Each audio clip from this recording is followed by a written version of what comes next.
So hello everyone, welcome back to TBDpedia, partner setia belajarmu. Gimana kabarnya teman-teman? Semoga teman-teman senantiasa dalam kondisi yang sehat dan bahagia selalu dimanapun teman-teman berada ya.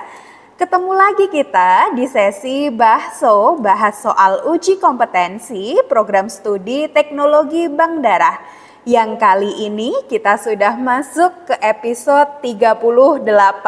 Wah, sudah jauh sekali ya teman-teman kita belajar bareng dengan TBDpedia. Seperti biasa, TBDpedia akan hadir 3 kali dalam seminggu, yaitu setiap hari Senin, Rabu, dan Jumat. Teman-teman jangan sampai terlewat ya.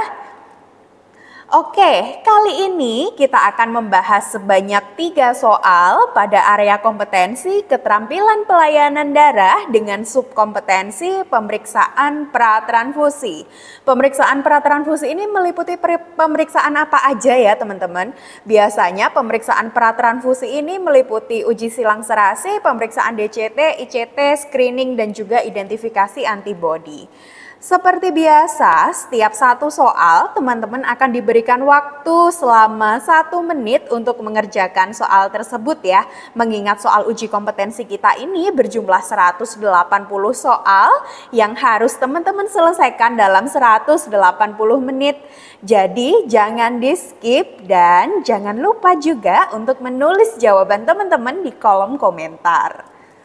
Tapi sebelum kita mulai ya teman-teman, as always, tunjukin dukungan teman-teman dengan cara klik like, subscribe, nyalakan lonceng notifikasinya, dan jangan lupa untuk di-share ke teman-teman yang lain ya. Oke, yuk persiapkan diri teman-teman ya. Kita mulai dari soal yang pertama.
Luar biasa sekali, tepuk tangan untuk kita semua. Oke, gimana teman-teman? Apakah jawabannya sudah dituliskan di kolom komentar?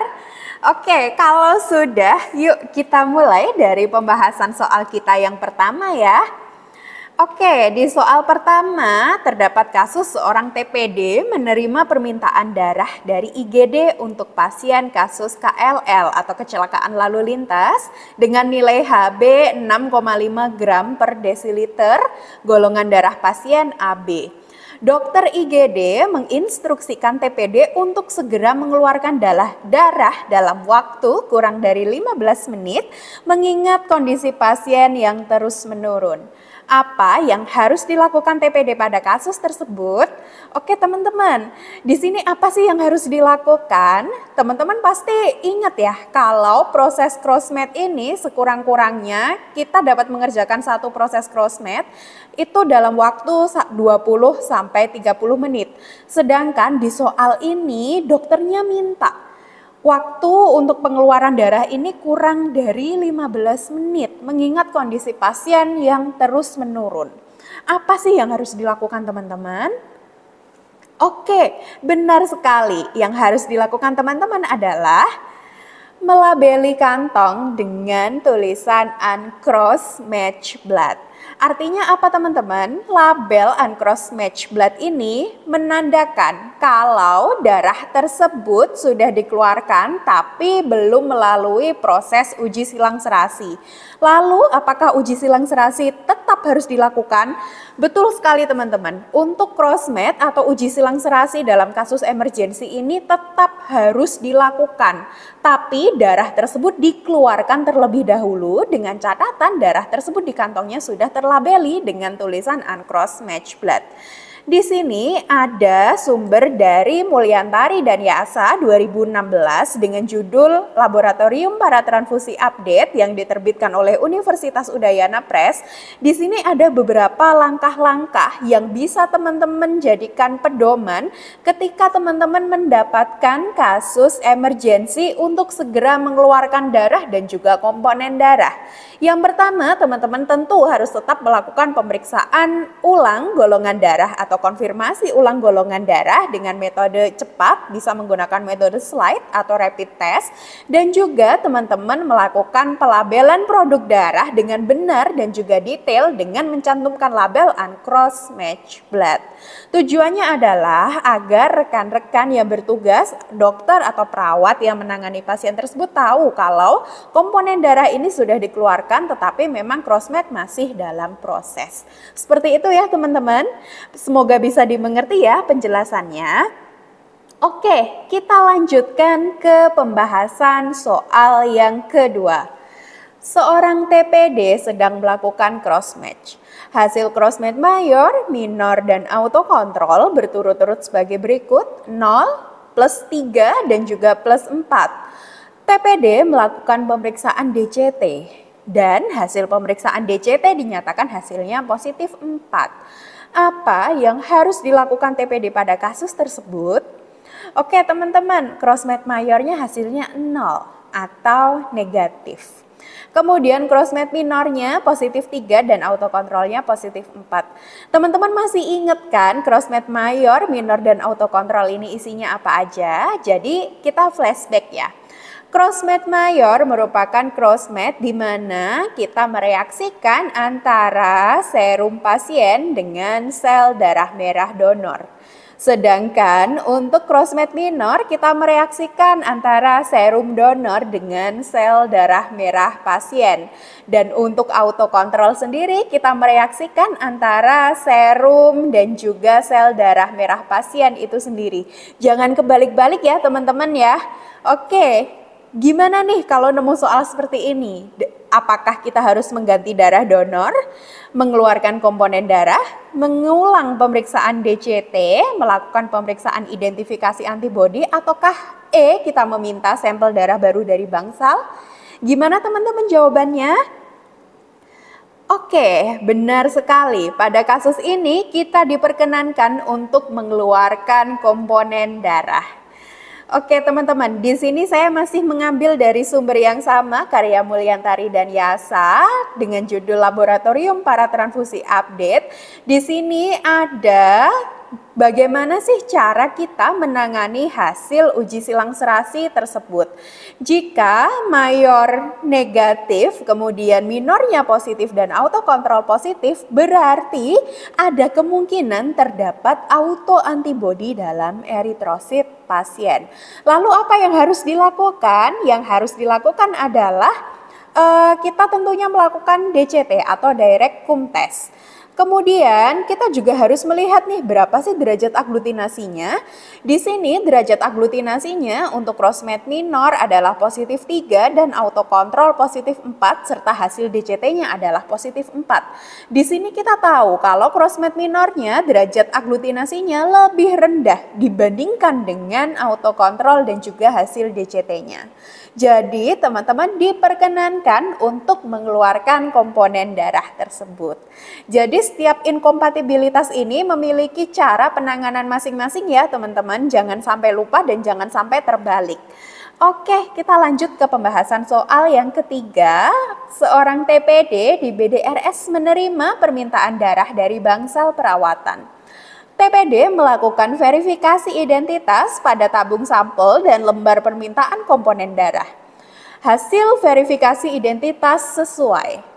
Kondisi sampel diberikan dalam volume yang cukup untuk pemeriksaan dengan plasma berwarna kemerahan.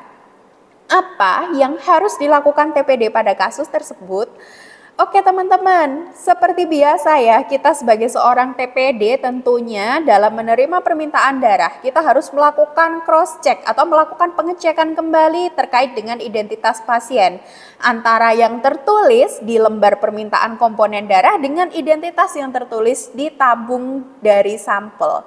Jangan sampai salah ya teman-teman, karena apa? Kesalahan sedikit saja dapat menimbulkan satu dampak yang sangat fatal bagi pasien itu sendiri. Jadi di sini kondisi sampelnya diberikan dalam volume yang cukup untuk pemeriksaan dengan plasma berwarna kemerahan. Biasanya nih kalau plasmanya berwarna kemerahan, kondisinya apa? Dinamakan apa ya teman-teman ya? Oke, benar sekali, kondisi seperti ini dinamakan dengan kondisi hemolisis. Apa yang harus teman-teman lakukan kalau menemukan sampel dengan kondisi hemolisis? Tentunya teman-teman harus meminta sampel baru dari bangsal dengan tujuan teman-teman mendapatkan sampel dengan kondisi yang terbaik. Oke, di sini saya masih mengutip dari sumber yang sama ya teman-teman. Kita harus memperhatikan penampilan atau kondisi makroskopis dari sampel darah.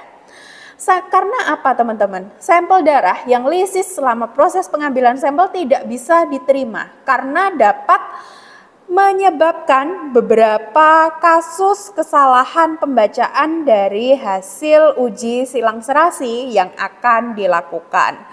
Jadi teman-teman harus selalu memastikan kondisi sampel yang diterima dalam kondisi yang baik, dengan volume yang cukup, dengan kondisi yang tidak hemolisis dan juga tidak lipemik ya teman-teman. Oke, gimana teman-teman terkait dengan pembahasan soal uji kompetensi kita kali ini? Semoga sedikit membantu teman-teman ya dalam memahami setiap soal uji kompetensi yang akan diberikan. Oke teman-teman, sampai jumpa lagi, see you again. Sekali lagi saya ingatkan, jangan lupa untuk subscribe, like, comment, and share. See you teman-teman.